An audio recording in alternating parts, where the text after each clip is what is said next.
We want to move now to the latest on the budget mess. The Congressional Super Committee in charge of cutting the deficit meets behind closed doors today to look at President Obama's latest plan, which is, as you know, getting a big thumbs down from Republicans. And CBS News senior White House correspondent Bill Plante is here with us in New York for a special treat. Bill, good morning. Well, good morning. Nice to be here. You know, with his approval rating sinking and the economy in the doldrums, the president's been under very heavy pressure from a lot of Democrats to step up his game. And he may be listening.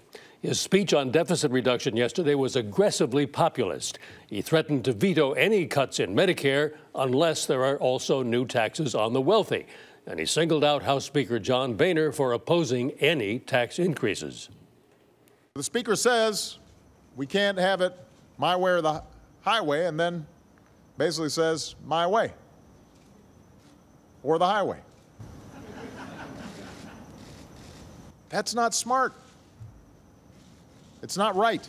Speaker John Boehner fired back, accusing the president of divisiveness. Well, I don't believe that class warfare is leadership.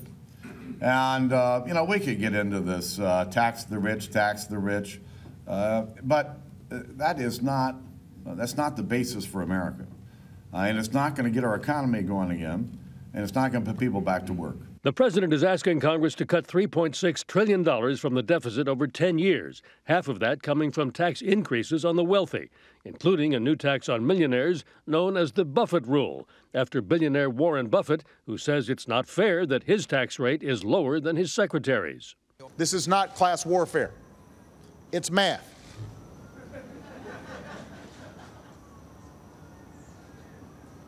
The money's going to have to come from someplace. The president's populist stance on taxes comes as a new book by Ron Suskind suggests he was ill-served by dissension in his economic team during the economic bailout in the early months of his presidency.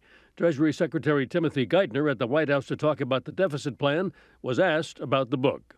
I haven't read this book, but to borrow a phrase, I live the reality.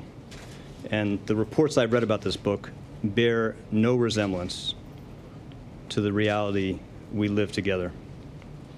No resemblance.